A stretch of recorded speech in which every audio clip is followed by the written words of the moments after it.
Good morning and welcome to the Westport Council on Aging. We're excited this morning to have a candidates event, and we're very glad that not only are individuals here waiting to hear from our candidates, but everyone who has the opportunity to watch Westport Community TV on cable or on YouTube are joining in to learn about these wonderful people that have stepped up and are interested and active in our community government. So this morning we are going to have a panel of 3 candidates who are running for select person, and also a gentleman running for planning board that has a lot of experience and also lots of information on question 4. Thank you for joining us. My name is Irene Buck. I'm going to have the candidates introduce themselves.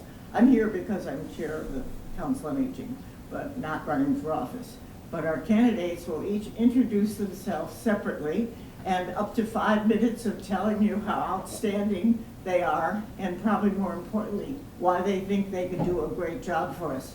Then we're going to talk amongst ourselves about the issues at hand, and we'll have all of the candidates talk to each other, and we'll start that a little later. Okay, can we start with Nancy Stanton-Cross? I know it's not alphabetically at the top.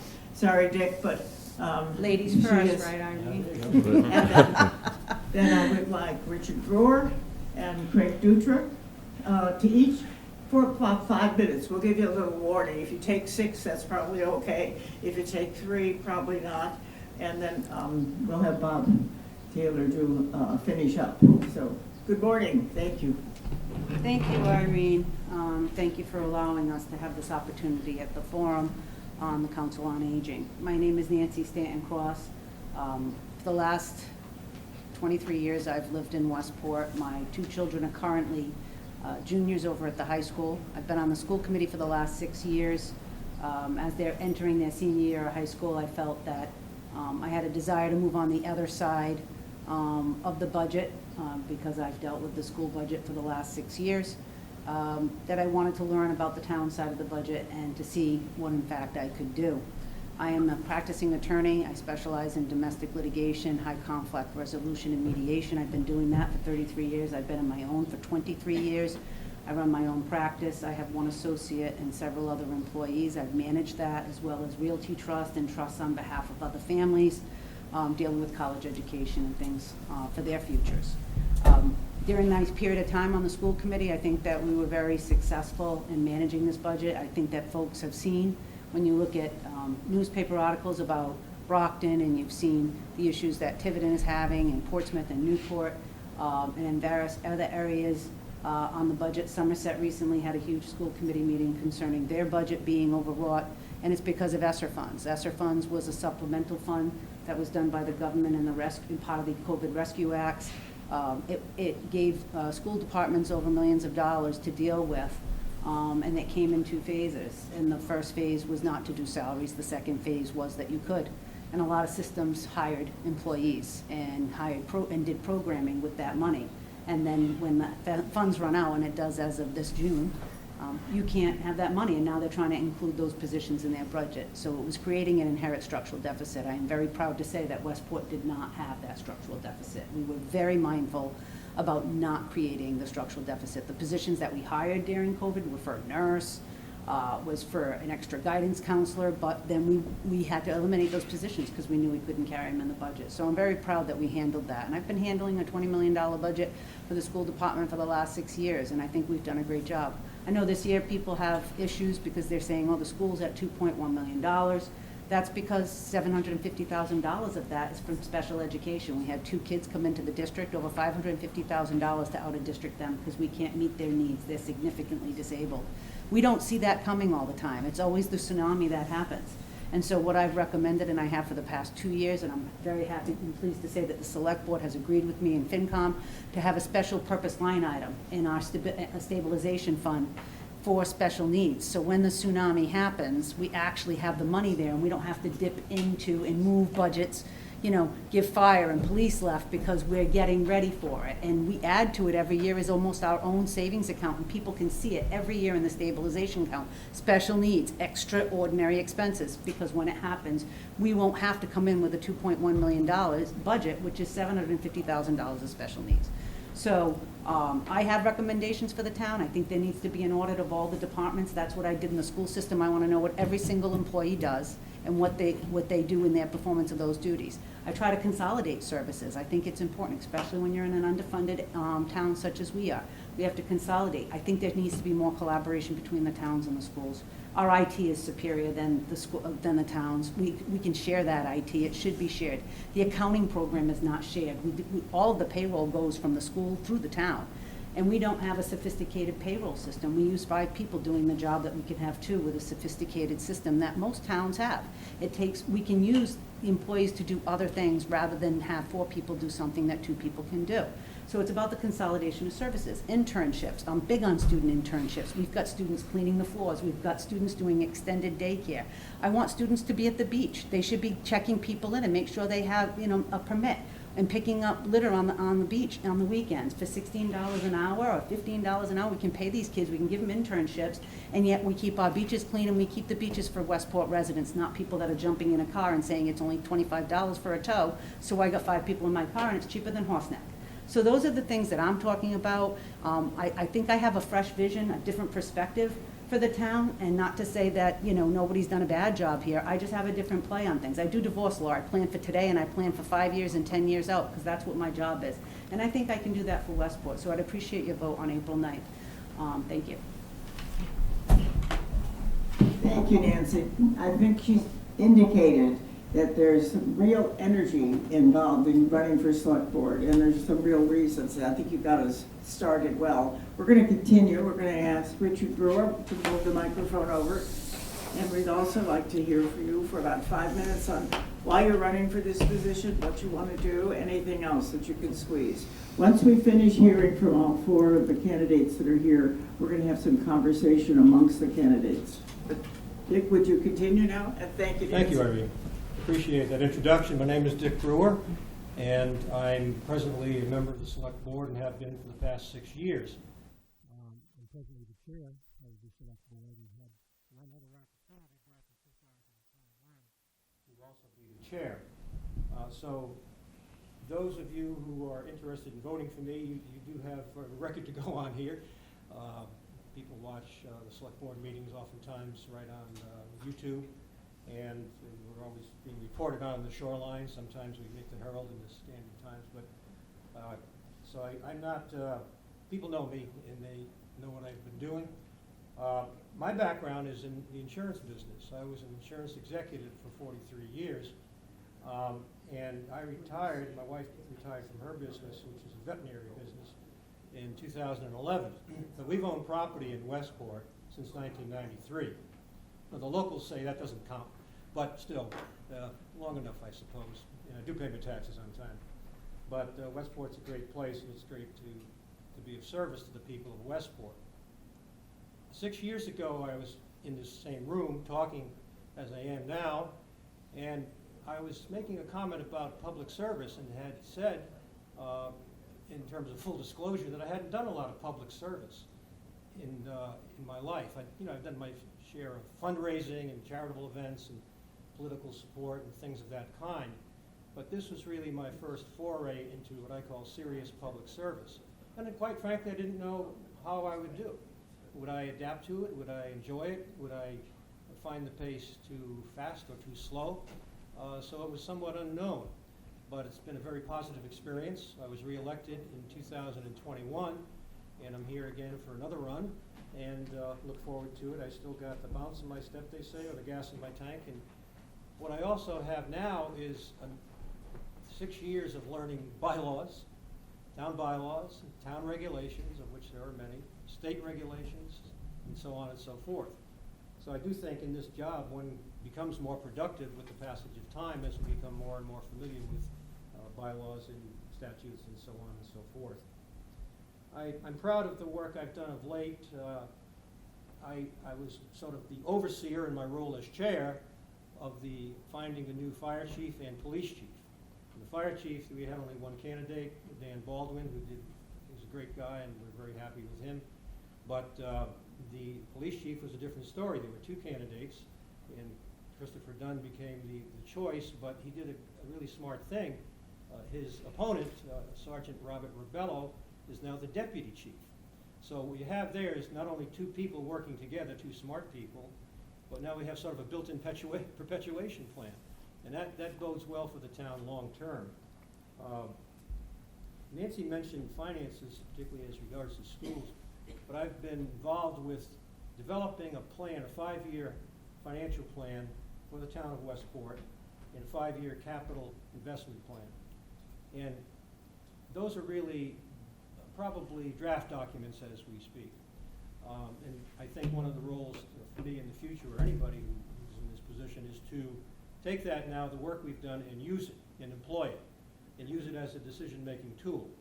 It talks about what we can do. It doesn't say do this, do that, don't do this, don't do that. It simply lays out the landscape and says, here are the things you need to consider when you're going to take a course of action to reduce the size of the budget. And also understand the financial consequences, and also understand the consequences to human beings. So you can't go about it willy-nilly. And somebody read the report and said, well, you didn't say much in it. You didn't say to do this, do that. I said, no, you don't want that. You want a thoughtful approach to managing a budget, because it affects people. And that's what politics is all about. In terms of the future, I see my work being, or the other select board members, in a couple of areas. One is financial. The financial pressures here are significant, and we have to keep working on that and making intelligent decisions regarding our budgets. Certainly, Bob Daler, I don't want to steal any of his thunder this morning, but he's going to tell us about Route 6. I support the Route 6 project. I hope it passes. And if it doesn't, I think we ought to keep going at it. These projects of water and sewer are, by their nature, long-term projects. We just have to keep at it and get it done. It may be a multi-year task, but I would look forward to being part of that over the next 3 years. I also think we need to find an intelligent use of the old high school property on Old County Road. And there's a committee working on that, but they haven't yet really laid out that in terms of what are the options. But we need to do that. That's an asset that we have. It's a great piece of property, and we've got to do something with it. And I think we can do a lot of different things that I would certainly be putting my efforts into as well. Certainly we have problems with erosion on the beaches, and that's been significant of late, to the point where the people who own those trailers down there and those properties, on the south side, they've lost half of that property. And the trailers now are literally on town land. We've got to do something with that. We've got to mitigate that somehow, or nourish the beach, or take whatever measures are necessary to sustain what is a barrier beach and has served a useful purpose. But now it's being eroded away. So there's plenty to keep us busy. I mentioned insurance. Back in 1970, 73, 74, there was a friend of mine in Bridgeport, Connecticut, who was a member of the council in the city of Bridgeport. He'd actually run for mayor at one time. His name was Bill Mullane. And we were talking about politics one day. He says, you know, politics is funny, Dick. It's easier to be involved. It's easy to be involved in politics, but it's easier not to be. And those few words stuck with me a long time, and that's really the kind of thing that motivated me to take up interest in politics. And I've been very happy to do it. I look forward to 3 more years if the voters are so inclined. And I'm very proud to be in this position, and I'm very proud to be serving the people of Westport. Thank you for listening to me. Thank you, Dick. We've now seen 2 people that are very committed and very dedicated to how our community will work, and some great words about working together. We have a 3rd candidate who has a lot of experience also, and I'm hoping that Mike, you have the microphone? Yes. Greg Dutra will finish off the 3 candidates running for select board. Greg. Thank you, Irene, and thank you to the Council on Aging for hosting us. I think it's important for the public, to whether you're watching at home on TV or here in person, to have a chance to eyeball the candidates for office, hear about what we want to do, and to make a decision based upon information that we and you get from other sources. I was select person for 9 years, from 2009 to 2018. During that period of time, I served as chair once and as vice chair twice.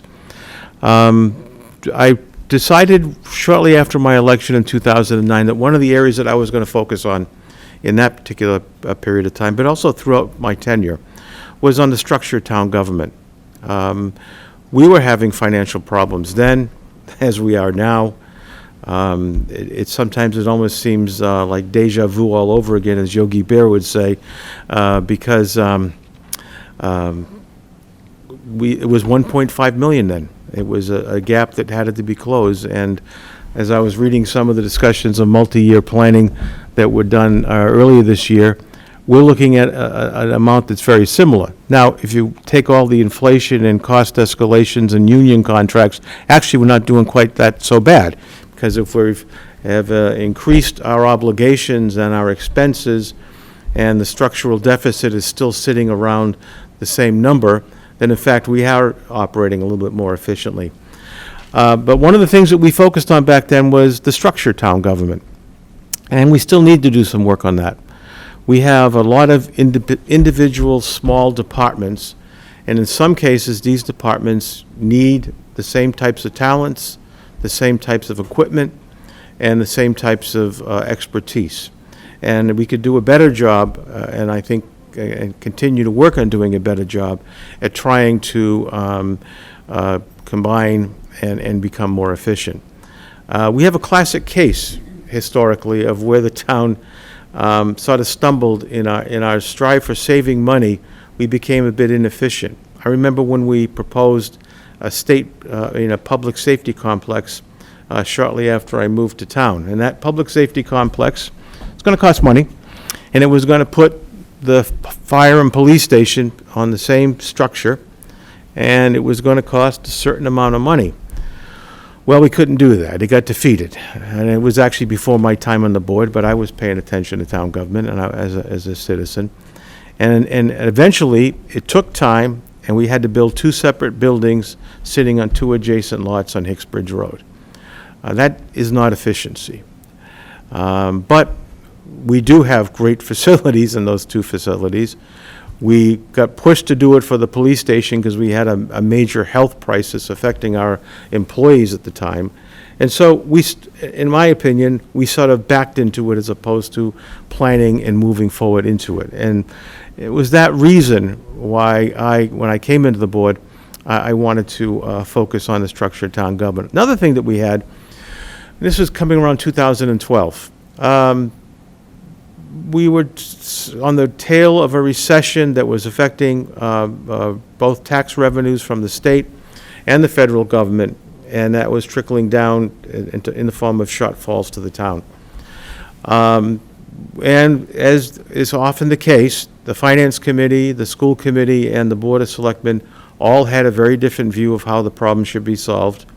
And what we did, and I took a lead on this one, was to create a budget subcommittee. And the budget subcommittee became a process that in the latter stages of the budget process, but prior to town meeting, we would get representatives, and at the time it was 2 representatives from each committee, to sit down and to, in essence, carve up the pie. Not carve up the pie to what department should get what and what should be in the personnel and what should be in the non-personnel. It was really as simple as what percentage of the discretionary budget should go to the schools and what percentage of the budget should go to the town. And at that time, we basically came up with what was a 54-46 split. My understanding is it still exists in some variation to this day. My personal experience, and I also served on the Affordable Housing Trust. I was on one of the original members of the Affordable Housing Trust. I'm pleased to be back on the Affordable Housing Trust. It's been in town for 14 years. I've served on the board of that for 11 years. And I also served on the Estuaries Committee, and I also served as a representative to the Buzzards Bay Action Committee, both of which were concerned about water quality and the quality of water in the Westport River. My 43 years experience includes a lot of time working in nonprofit organizations. I probably spent 21 of my 43 years as a CEO of a charitable organization. I ran the local United Way in New Bedford. I was CEO of the Community Foundation of Southeastern Massachusetts for 11 years. And I also was the first executive director of New Bedford's anti-poverty program, PACE. Those experiences, and each of those organizations had multi-million-dollar budgets, gave me the expertise that I think is helpful in dealing with and balancing budgets and projecting and setting accurate budgets so that you don't get caught at the end of the year falling short and needing to get additional resources or to cut and lay off people in order to meet payroll. I have experiences in public policy. I was senior advisor in the 80s to the mayor of Boston, Ray Flynn. In that capacity, my area of expertise was in health and human services. I was appointed by Governor Mike Dukakis around the same period of time to serve on the first board of the Massachusetts Housing Partnership. And I have more recently worked as a community liaison for an offshore wind company that's headquartered in Denmark but had an office out of the Boston area. And we tried, albeit unsuccessfully, to develop an offshore wind south of Martha's Vineyard. I can see Irene inching towards the microphone. So the election is a week from today. I appreciate your consideration and your support when you cast your ballot for Select Board and for all the other important offices and questions on that ballot. Thank you. Thank you, Craig. Now, Robert Gaylor has served on the planning board for the town through a lot of interesting challenges, but this year he is seen to be an outstanding candidate since he stands alone. So I've asked him to talk a bit about his experience and his reason to run, but I also would like him to speak a little bit about question 4 on the ballot. And when he finishes what he'd like to share, if there are questions from those who are here joining us in the audience, that would be great. We'd like to know, and I'd like you to raise your hand so we can figure out how to do that. But then I would like the 3 candidates to talk to each other. I think each of them has a question about why someone might choose to do this, to run for this at this interesting time in our town's history. Maybe you have another question about someone's favorite recipe or what they like to do on Saturday night. I don't know what your questions might be, but I would like to have the 3 of you talk. One of the most important assets that we have in our community is being able to watch town meetings, government meetings on local cable. And we get to see how people interact with each other, how they work together, how they create one town out of the pieces and parts that are our town. If you've ever driven around Westport, I've had the occasion to do that recently. It's a large piece of land with a lot of different nooks and crannies. So think about what you might want to ask the other people running for this office. We have very talented, very professionally experienced, and very capable people running for this position. So I'd like to hear them talk. But before we do that, and this will give you a chance to think, Bob Taylor, Planning Board. Thank you, Irene, and thank you for those of you who are here and those of you who are watching. I am a candidate unopposed for Planning Board, and I'm here. I'll talk a little bit about myself, and but a little bit about the Planning Board and the role it plays in the town, and particularly the role it plays in working with the Board of Selectmen. So I've had a long career, actually still working. I now have children who've retired before their father, but it's sort of the nature of me. I've had a long practice as a consulting engineer and worked nationally and internationally in economic development projects and public work projects. I volunteered about 7 years ago to fill a empty seat on the Planning Board. And then my commitment was to fill that term, to run for the balance of that term, and then to seek office for a 5-year term. I did all of that, and I now have served for quite a while as the vice chair of the planning board, and also as the vice chair of the infrastructure oversight committee that I'll talk about in a moment. And I'm running again for re-election. The planning board in this town and the planning department, which has, we were able to get 2 staffs, a town planner and an assistant town planner. It plays an interesting role because the town, as you know, runs largely on a volunteer government. The planning board positions are unpaid. And we are one of the few departments that whose obligations are to look forward for the town and not only manage today's problems, but to look at tomorrow's issues. In that role, we frequently are advisors to the select board, who really are the managers of the town. These are the people who actually run the town. So, as Dick said, the coastal erosion issues that we face, the storm issues that we face on East Beach and other beaches, we are an advisory committee to the Board of Selectmen on that. We also have filled sort of a planning role in the long-term sense of government. So our government works largely on volunteers, works on being cooperative between the departments, and quite honestly, my sense of that is that we work reasonably well. I know a lot of townspeople don't hold that opinion, but the town really does work in a very cooperative fashion. So I am seeking re-election to continue that planning work. And to work cooperatively with other departments. And it's something I've done throughout my career. I've always served not only in my private role as an engineering consultant on projects, but also in a public service role, serving on state and local committees and always contributed to where I live.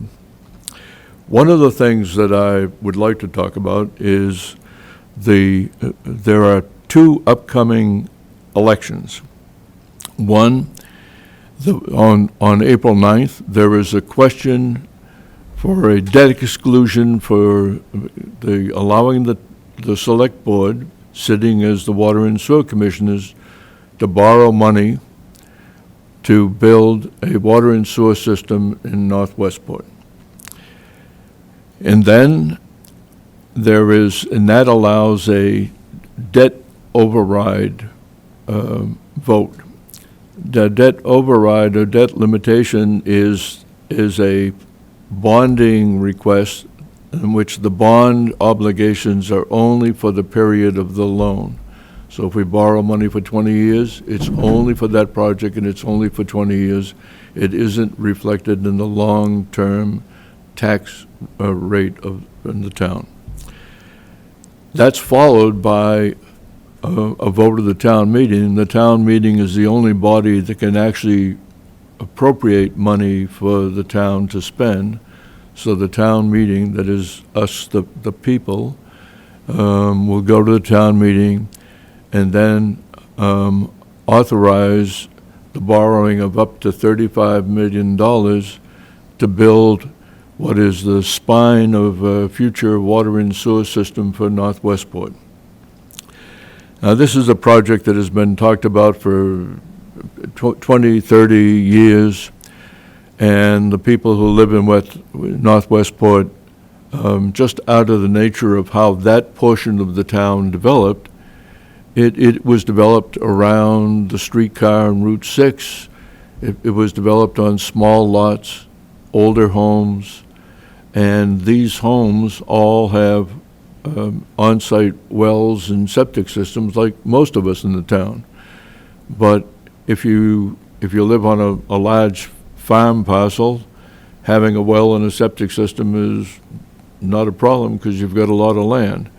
And if you live in most of the town, on larger lots, the water quality issues are reasonably manageable.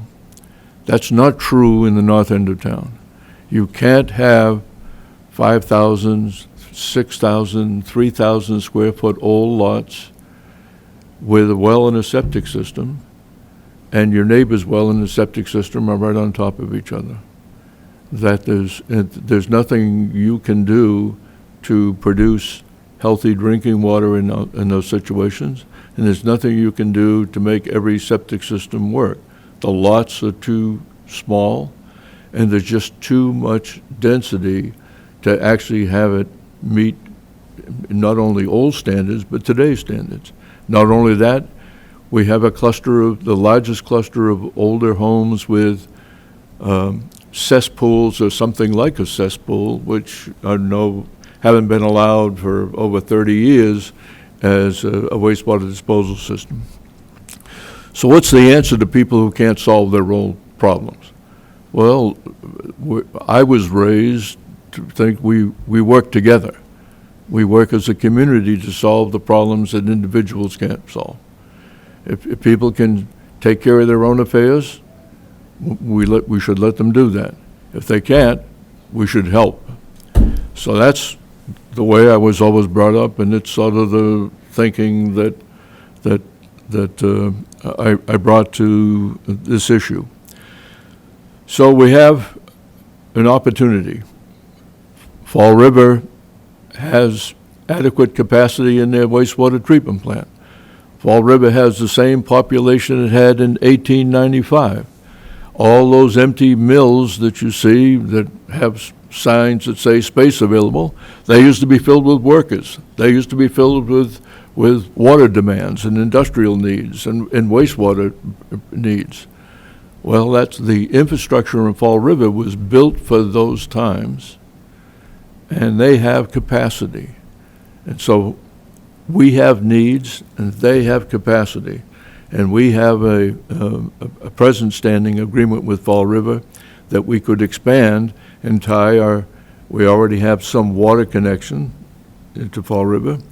We could extend the sewer and connect our sewer. So we have a place to put the wastewater, take that wastewater out of the ground and out of feeding into the Westport River. We have an absolute obligation, that is the town has an absolute obligation to meet the impaired water standards, the water standards set for the Westport River. The EPA and DEP have set a nitrogen limit and a bacteria limit on the river. We don't meet those standards. We just dodged enforcement of those standards. We won't be able to dodge it if we don't act. So someday we're going to face an issue where you either build the sewer that we're now planning to build at some day in the future, or the DEP will impose that every single individual in the town that has a septic system tributary to the Westport River will improve that to have nitrogen reducing limits. Those solutions cost about $40,000, $25,000 to $50,000 a piece. People now have failed septic systems in the north end that they're reaching into their savings for $40,000, $42,000, $45,000 upgrades of their septic systems, when we could build a sewer with betterment charges under $10,000, maybe $8,500 that they can pay for over 20 years. So we have a collective solution at hand that costs people $8,000 to $10,000 that they add to their tax bill. Or we can do nothing and have people reach in their pocket for $40,000 or $50,000 at some day in the future. So this is the choice that we have. And what the town has done has taken its ARPA money, the recovery monies that we had, and has produced construction documents for the water and sewer in North Westport. We have applied for grants and loans and have achieved some of those. We currently have a commitment from the State Revolving Sewer Fund for $7.5 million for the first piece of that. Our Representative Keating in Congress got us a direct congressional spending earmark of $959,000 for that, almost $1 million.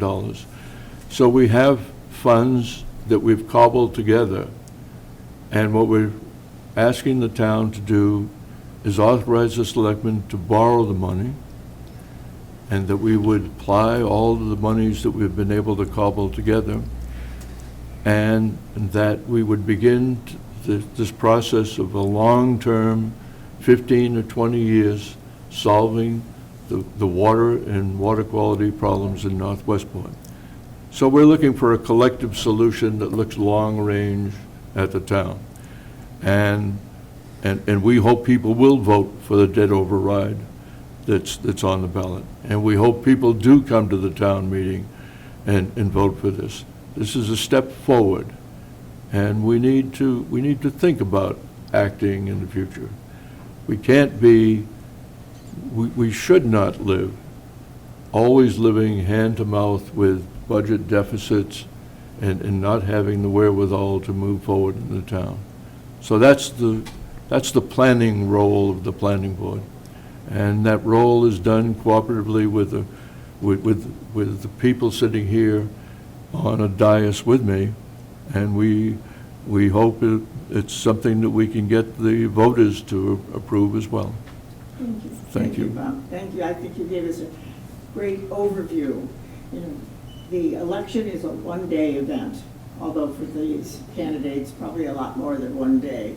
But it's something that we know is going to happen. We mark it on the calendar. It happens. It's over with, and life goes on. But living in a community together, solving the problems of the community, clearly is more than one day. It's a lot of days and a lot of years and a lot of solutions and a lot of people willing to work together. What I would like is for Bob to move his chair back a little, and Craig, move over next to your fellow candidates. And we can adjust your name tag so there's no confusion. And I'm going to ask Judy Bernard, who is president of the Friends of the Council on Aging, to come on up, join me at the microphone. She has a question. And following her question and answer, we'd like to have the three candidates talk to each other and talk about what they are looking for. What are their concerns? What are the questions they have for each other as members or potential members of the select board? If we need to go deeper than that, we're going to probably spend another 10 minutes just talking amongst yourself. And if you need help, I'm always willing to talk, so you can always ask me. Judy, come on. Judy Menard is working very hard, has for a long time, for seniors in this community. Good morning. Actually, I have a question for you. I had to start with that. If the ballot question gets turned down, and I know it still has to go to town meeting, does it still go to town meeting if everybody votes no? How does that work?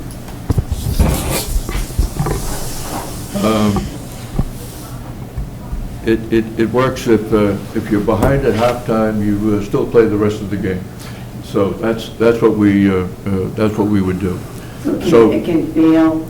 So if it fails, if the vote on April 9th fails, so that they don't authorize the debt exclusion, we would then continue at it's already a ballot, it's already an article in the town meeting, and we would go to the town meeting and to see if the voters in the town would appropriate the $35 million.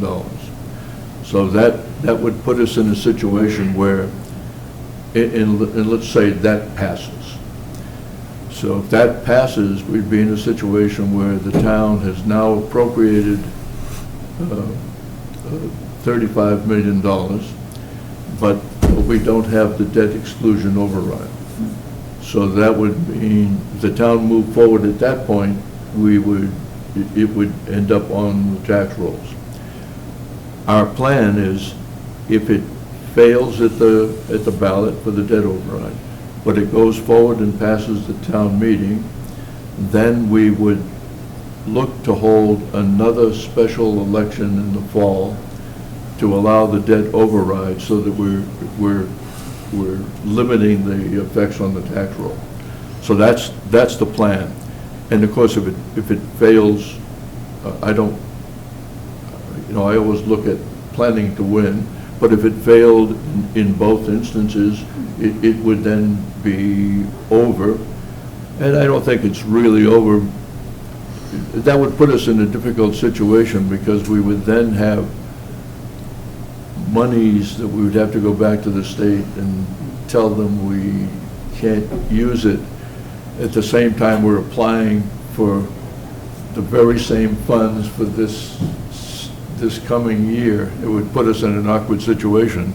And I for one, would not like to call our congressmen and tell them that we can't use the money that you got for us. So hopefully it passes them both and we can move forward. If it doesn't, we're going to still continue to fight. Thank you. Wasn't sure how that worked. I have a question. I guess Mr. Brewer, but we can see how the other two want to respond. You put out a document with Jim Hartnett about some plans for cuts, and one of the cuts was to privatize this Council on Aging. There's not a lot of flesh to that. I don't know what that means. As the Friends organization that supports the building and all of the programs that go on here, we're all looking at our 5 and 10-year plan too, just like you are. This building is way too small. We don't have enough things happening with seniors. There are more seniors in town than there are anybody else. And all you have to do is turn on the TV and see everybody who's on a committee. They're all senior citizens, basically, because everybody else works, has kids, has, everything else. I get it. But really, I feel the seniors are so involved in all the town politics and town committees. Why don't we get support from the town? And I don't feel that we do. So I'll give it to you because you've been involved coming to some of the meetings. Start with that, and then maybe just get a hint what the others might be. How can you help us? What can we do? Okay, yeah, I think there are several questions there. First of all, in terms of the 5-year plan, the 5-year plan was not designed to cut anything. It simply says, think about some things and go about it thoughtfully, as I mentioned earlier. Regarding the Council on Aging, it says in there, maybe we should think about a different model where the Council on Aging is separate from the town, not dependent upon town funding.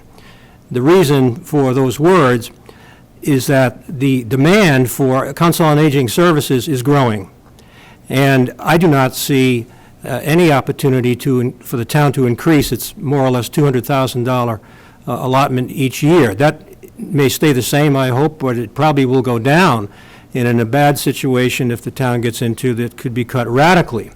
So I think it's a worthy exercise for the Council on Aging's leadership to think about that, and that would also include at some point in time having a different building, but the council would have to build up its own fundraising base and run separate from the town. Now, you would hope that the town would still contribute.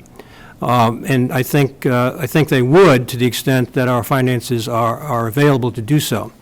So the Council on Aging is clearly recognized, and we've done surveys on this, and people look forward to the Council on Aging being here for them for the rest of their lives and the lives of their children.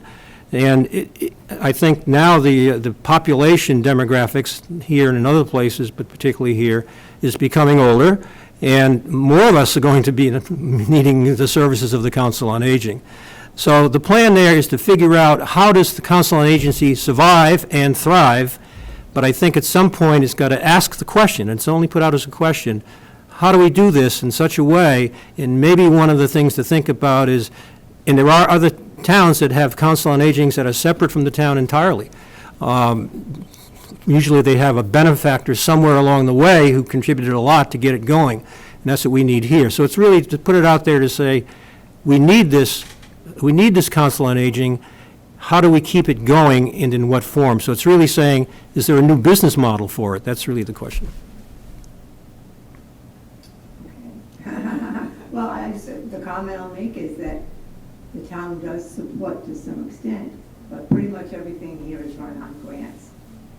A lot of grant money that comes in here because Beverly works very hard with the director to get that grant money. And the role of the Friends is to support whatever. We've remodeled kitchens, we've done parking lots, we spent a lot of money to maintain the building. And the building's too small. We can't have half of the things that we want to have. I just picked up a newsletter from Mattapoisett yesterday, and I was floored by the number of things that go on in their building. They don't have a social day program. And I'll have to say the social day program here is very needed, very much. We're the only ones around that have it. Most COAs do not, but that takes up a lot of resources, a lot of space, and a lot of time. So the other things that we want to have, we can't do. So and really the only reason you're here today is because the exercise person is on vacation. Otherwise, we'd be exercising right now. So, you know, it's like hot bunking. I call it hot bunking like the Navy does. You know, we get one group in, one group out, one group in, one group out. We're always trying to finagle for space. And really, for the amount of seniors and what we could be doing, we need, and that goes back to the high school. I won't linger on that, but I'm very curious what people's comments are about that. We've been talking about what we're going to do with that school for how many years? Way before the school even got built, the new school. And we still don't have an answer. There's huge space there and so many things that could go on there. And we asked for space. We had all planned out what we would like, what we could do. Same with the food pantry. A lot of places in town, if you want to consolidate, perfect place to do it. There's no money, as usual, for anything. So you can't afford to keep it, and you can't afford to get rid of it. So I'd like to see and hear a plan. I know there's another group. Do they have a deadline? Can we have an answer by a certain time? Or we're just going to do this and then have another group to talk about it again? We've been talking and talking and talking and talking. Doesn't seem to be an answer. So if any of you have any comments or things that the select board might like to work on with that, I think that's a big issue in town. Thank you. Yeah, I was going to say, is that a question to be answered? Because I do have a comment on that. There is a long-range building committee, and there are two members presently of the Board of Selectmen on that committee. It has taken a long while to come to any conclusions, and I had requested that this be put on the Selectmen agenda, to have the leadership of that committee come in, and since we have two people there, then it would be the chair, Mr. Christopher Thrasher, and others perhaps from the committee, to tell us where they stand, what are they doing, what are the timelines, what are some of the ideas. And it's funny, it came up at the last meeting to do that, to be reminded of that. Mr. Thrasher's already agreed to do that, and that would happen sometime shortly after the election. But I'm somewhat frustrated, that's why I mentioned it in my remarks, that it's a question that we need to answer for the benefit of all, and I think there's a number of things we could do with that would be pleasing to the people of Westport. I think there's a lot of questions, and there's a lot of people like Jimmy Menard and her husband that work really hard in the backbone of our community, and the leadership becomes even more important. Decisions on who's going to lead and help make decisions, because for situations and problems to go on and on and on means there is no sense of community. There is no place where agreement has come. So some of the questions in front of us are very complicated. Some of the questions are just a simple check in a box. And everybody watching and everybody participating in the community have to decide if they're ready to make a decision, because otherwise we're going to be holding on by our thumbs, I think, for a lot of these things. I've heard conversations amongst the three candidates about combining departments and integrating parts of the community. If that's a common thought that the three of you share, maybe that's a question you can discuss. Or if you have other things that you think would be interesting to ask those running for the select board, I'd like to see a little interaction. I think we've got 2 microphones, so you'll have to talk a little louder to make sure that we capture your thought. But as an example for our community that's watching and that will be voting, we'd like to see 3 very capable, very experienced, and very thoughtful people talk to each other about the future of our community, Westport, Massachusetts. Should I ask someone to start, or Nancy, go for it? So, never really understood, because the aging population is so large. I'll be turning 60 this year, although I don't look it, or I'd like to think I don't. And the lobbyist effort in this country for all the different special interest groups, the group that has a large population and a voting population doesn't really get a voice. I don't understand that dynamic. And they're usually the biggest volunteers on boards and whatnot. So I really don't understand that dynamic. What I do understand is bureaucracy. I'm in private industry. I've been in private practice my whole life. That's all I understand. But when I got on the school committee, boy, did I learn about government bureaucracy. It moves like that, you know, the boat that hit the brick, like nothing moves very fast. So for every, and I'm sure Dick can, and you know, and Craig can say this, is when you're in government, you want to make decisions and you want things to happen, but it just doesn't work that way. So, you know, the reuse on the building, I've been so frustrated about this because I have advocated for collaboration and community approaches. We are a community. I think that the way to expand the Council on Aging and what we offer you folks is to come into the schools and provide and enrich our students with your knowledge and the stuff that you have to offer that we can't get anymore. I mean, we have kids that don't know how to sew a button. I know how to sew a button, thank God my mother taught me, but there are kids that don't know how to do that. There are these practical lifetime skills that our kids, because they're doing this, have absolutely no idea. My own children included, who are juniors. And their fiscal skills, their budgeting skills, writing down what to expend every month, life, right? They don't have a skill set for it, and that's where we can feed off of each other. I think that school building would be perfect. I've been saying it. You got the cafeteria. It's handicap accessible.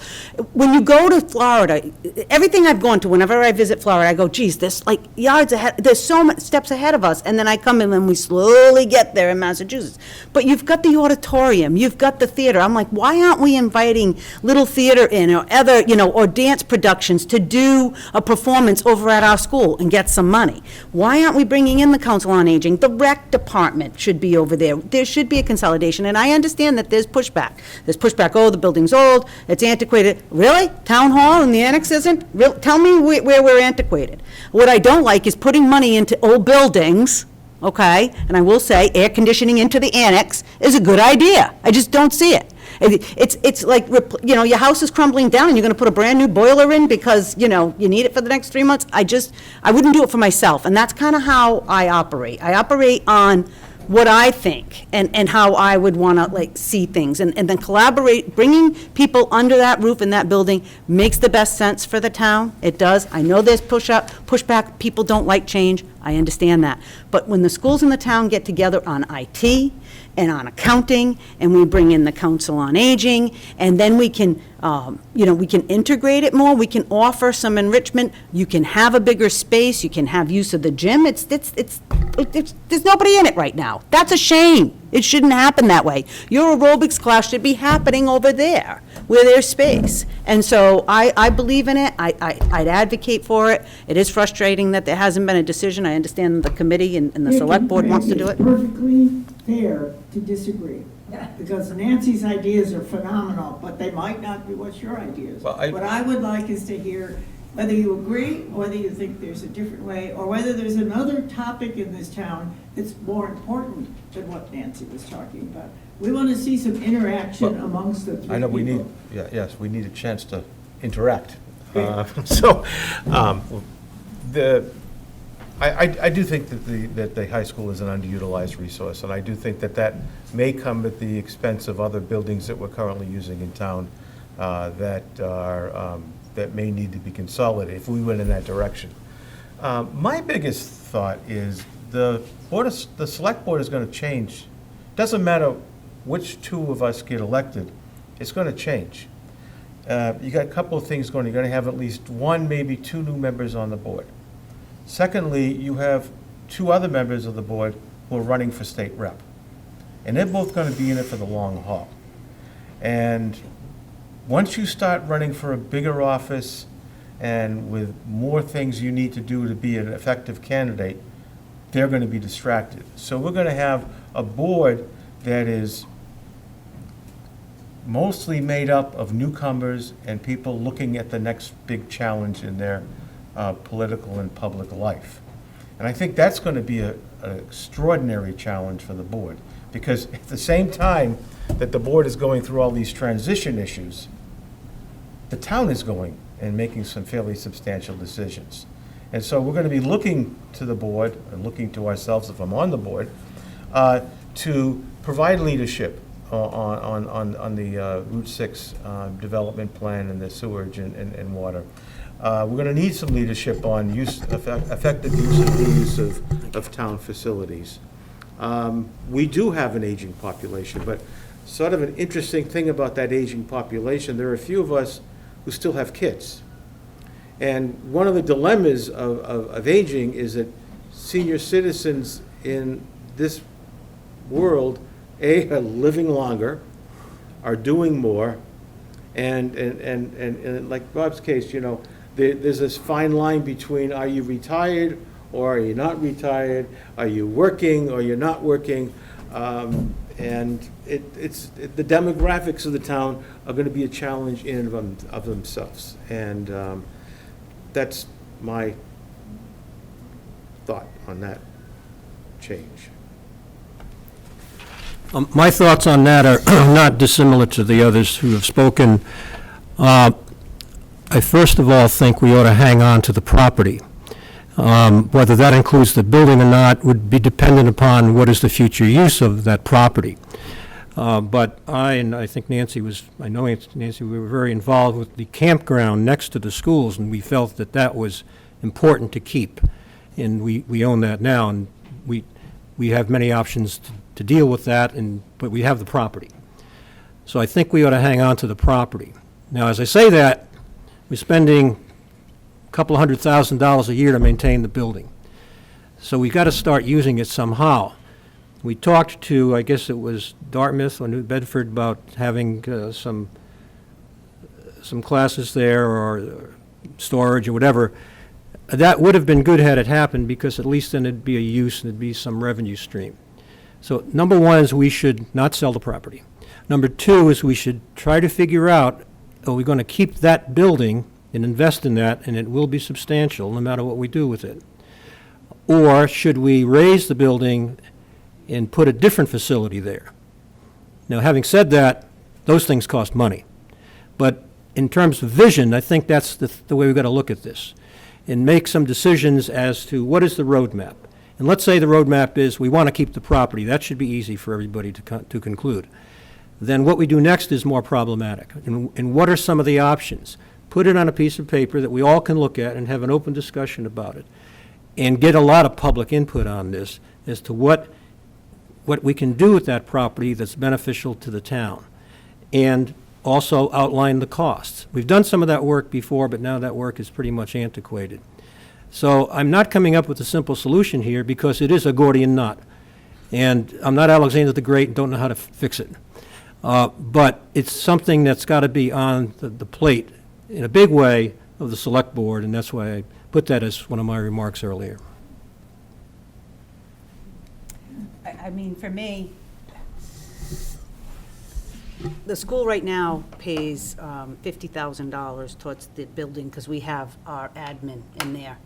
So our administrators, again, short-sightedness of Westport in making plans. Craig alluded to the fire police station that sometimes we're frustrated with, but then you see those beautiful buildings, and that's done. But when the school, I was part of the school build project with Irene and a bunch of other folks that were involved in that, We advocated strongly to have administrative officers. That's our superintendent, our business office. It's the guts of the school departments where we write grants. It's where everything flows through that, the hub. And we wanted to put it at the new school. And we said, we need to have the admin space there. We want our superintendent to be in the building, the 5 to 12. We wanted, out of the old building, and we wanted to go in it. And the push was, you can't do it. It's going to cost $1 million. It's not reimbursable by the school building authority. So we'd have to add $1 million to this $97 million project. And people, we were so concerned about the vote not passing that they didn't agree. And I said, we're going to look at this pony 10 years down the road, and we're going to say, the old Westport way, woulda, coulda, shoulda. I said, because we don't want to bite into it now. And that's part of the problem. I get it. It doesn't always taste good, okay? Some of my cooking doesn't taste good, but you got to eat it anyway. It's the thing about the school is that we didn't make that decision, and now what are we going to do with our admin? You raise that building. I have now got to displace my admin. Where am I going to put them? Macomb, I'm going to put pieces here in Macomb, and I'll have to do it, and the school, I'll be gone, but they'll have to do it, and we have come up with a plan on how to do it. But it's separating business office here, superintendent here. It's like putting people in offices. It's not done appropriately. It's not the best effective use of having that admin. So when I advocate for that building, I'm saying, our admin's there. When I'm saying about sharing of technology, it's set. All of the ESSER funds, the fiber, everything is put through that building. They're set to plug in. Bringing the town in over there and collaborating those two services, they have to work together. They work together every day. When you make out, people don't realize this, when we make out a check for somebody that plays sports, and Greg's done this recently, you write it out to the town of Westport. And then it goes through the town of Westport, and that's how the payment's made. It's not the school department making it. Everything flows. So why don't we have an updated accounting program that they both use? Why don't we have the Council on Aging go over right now? Why don't we start doing some programming? Well, that's the issue. We were offered at some point, to be honest, to go. And They're being recorded. We're getting some comments from the floor, but they're not being recorded, so we'll have to make sure. Yeah, I understand that it's not air conditioning, but in the winter, we don't need air conditioning, right? No, but I think we're talking a lot. If you want to come up, Yeah. But I think we're talking about the future. And oftentimes, people forget that the select board is very involved in the future. We have a planning board, we have other people on special committees, but you're all talking about what the future needs to look like.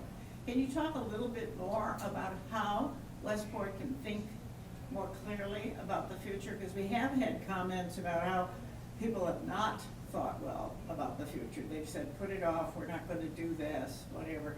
And all of the comments that I'm hearing you all talk about, the schools, how people can work together, how buildings and space can be used, the kind of people that need to be involved, I think that was really important. Craig, you were talking about tapping into the resources, the seniors that are in town that might be able to help. They're still able to work and contribute. How are we going to get Westport, a very old town with a lot of established ways? I mean, we're in a building that was a school. I didn't go to school here, thank goodness, but some people did. But come on over. But we really need to have our community understand that a big part of the job for the select board is to think and help us act on the future, not just solve yesterday's problems, which I think when you turn on and listen to meetings sometimes, that's what you think is going on. Judy, you had a question. I just want to make the comment. Because we're moving along and we're not going to be here all morning, but we have some exciting things still to be talking about. Good things, that was offered at some point, but not in a very positive light. That was part of the problem. And people that take the exercise classes here really reacted to it. We do the same. We write our checks to the town of Westport, the exercise. And people have, why do we do that? Same thing, the accounting goes through the town, whatever, that's another story. But anyway, when it came down to, do you want to move, there was nothing there. And it's not air conditioned, right? We're doing aerobic exercise. Some people have cardiac issues. They can't have it at, 90 degrees, they're gonna be passing out. And yeah, it's all winter, but we go around all year long. We go all summer, we don't stop. We just happened this week, for one thing, the instructor's on vacation. She never takes a vacation. She deserves a vacation. So this week is kind of an open week, but that's very unusual. The exercise classes here are very active, very vital. More people come to them. The other thing that they do a lot with now are the IT stuff downstairs. That became very popular, but exercise really runs the place. And I know on my board, which is the Friends Board, most of the people on that board came from exercise classes. They're in the building, they're using the building, they wanted to be involved, and that was one way for them to do it. So that's how kind of our recruitment that we get from people. So, I mean, we would love to have a new building. The Friends do have money, I'm not gonna tell you how much, not enough. Years ago, money was given to fund a new building. Well, forget it, you can't even buy the front door, but, you know, the price that we have. So, if there are gonna be any kind of, you know, campaigns to raise money, to do whatever, you know, it can't go through the taxes, people aren't gonna wanna pay it, even though most people are senior citizens. But we don't do anything proactively like that. Other departments, other towns do, and when you go to visit these other COAs and you see what they have and what they do, I just shake my head and say, wow, and I just come back here and I'm like, really? I It's think sad. Judy It's sad. is raising the bar for running for select board. You have to not only talk about it, you have to do it. And maybe that's an expectation that everyone in town has. How do you accomplish? Dick, you've served. Nancy, you've served very actively with the school committee. Greg, you've been on this select board. You understand what it's about. We have 4 people here today that have been very, very active in trying to make things happen that benefit the town. I'm going to try to wrap up our conversation this morning. I think we've had an interesting opportunity to hear from you, to listen, to see your deep commitment. Is there something that you want to remind the town about, or something that you want to say as we wrap up our event this morning? We're really, really pleased that you've come, and we're even more pleased that you're willing to make a commitment to lead our town. The future matters, even to older people. Thank you. We'll start with Greg. I'll just thank you, Irene, for doing a good job, having to pull topics out of us and things out of us, and being persistent, which We have is. a great staff here, so I think Lori, the back row did all the work, but thank you. And I just leave with 2 thoughts. Vote on the 9th and go to town Make meeting. sure you're talking into the mic, because we are being recorded for the whole world. Don't forget to vote on the 9th. One of the things that's always frustrated me is there are more people standing in line at the polls to vote for offices that have very little impact upon their lives on a day-to-day basis. And the polls are not that as well attended when it comes to a town election, where the decisions that most directly affect your life, and in some cases your pocketbook, are being made in that way. And that same is true with town meeting. You shouldn't just go to town meeting when something you care about is on the warrant. It should be our best town meeting members are those that make a habit of going to town meeting, have a sense of history about the town meeting, and have a perspective that they can contribute. And those are the cornerstones of our town's democracy. And that's my final message. Hi, thank you again, Irene, and thank you everyone for attending. As for addressing, I'm a very factual person. I have to address people in every issue, and people might not like what I have to say, but I'll address it. I'll hear you. I think it's important that we hear people. I think people need to know they're being heard. And I'm not going to sit there and say I'm going to agree with everybody, but I will say that by listening, a lot of times your perceptions can change by listening to folks. And when you just told me about the air conditioning, I've been in that building in the middle of the summer in the gym, and it's not really hot because it's a brick building. The way the sun rises and it sets on the back side of that building, it really isn't hot. So I would say to you, have some of your folks go over there in the middle of the summer for a field trip and go through and check out the gym and see what the temperature is like, just to see. again, we live in New England, probably 2 months of the year, maybe it's warm enough where if it is hot in there, you couldn't do it, but for the other 9 or 10 months, you could. So I would urge you to take a field trip over there, because I've been in it and I don't think it's overly hot. But at the end of the day, as Craig said, vote.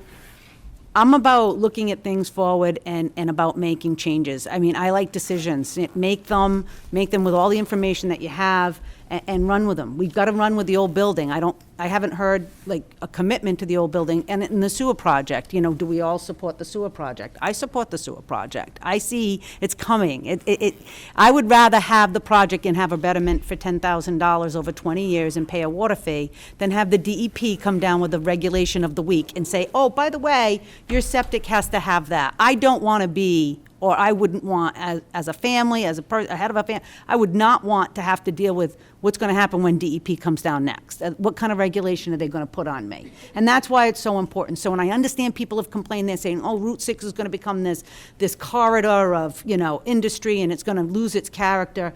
And the planning board's done a wonderful job keeping the character of Westport, and I don't think that that's a problem. But when you can't sell your lot and you can only get $300,000 because it's non-conforming and you have to put a new septic in, some of those folks aren't thinking, maybe you could sell your lot for $500 or $600 and retire comfortably and not worry about paying for your medication or things. It opens up avenues, and not everybody's going to be happy with it, but it's what's best for the community. And clean water and sewer is best for the community, and we all have to bear the burden. So that's why I support it, and I would like to know what my fellow candidates for election think about that. Thank you, and on April 9th, please vote for Nancy Stanton Cross. Thank you. Just a few closing comments, and first of all, I would echo what Craig said. We need to get people to get out and vote. Voting I consider it like a sacred right. People have died for the right to vote in this country, and it's very important that we have a good turnout so that we all hear the views of the voters through their vote. And Tip O'Neill, I guess, once said, all politics is local. And it really is. A lot of the things you read in the paper, they affect us to some extent, but a lot of things that go on locally are really the things that have a direct daily effect on our lives. I would also encourage all citizens to go to town meeting, and that's where a lot happens. And the town meeting is basically the legislature. So we're like the executive as select board members, but the town meeting is the legislature. And I also would like to thank those people who volunteer. We have a list of volunteers for all the different committees in town, and we have a lot of people in Westport who devote their time and efforts without pay and work hard to make the town better. And we are always asking for more volunteers because there are positions that go vacant. So I simply want to end on my earlier comments. I've been privileged to be a part of the Board of Selectmen. If I get another 3 years, I'll be very happy. But if I don't, I'll still be happy. And I'll still be serving this town in some way, shape, or form, because there's a lot to do. So I thank you for being here. Thank you for listening. And happy Election Day. Thank you again to our candidates, and thank you to Westport Community TV and our famous John Zendes, who's making a record of today, so that you'll all be able to see what happened today, hear what happened today, and appreciate the hard work that goes into not only running for office, but being in office in Westport, Massachusetts. Thank you.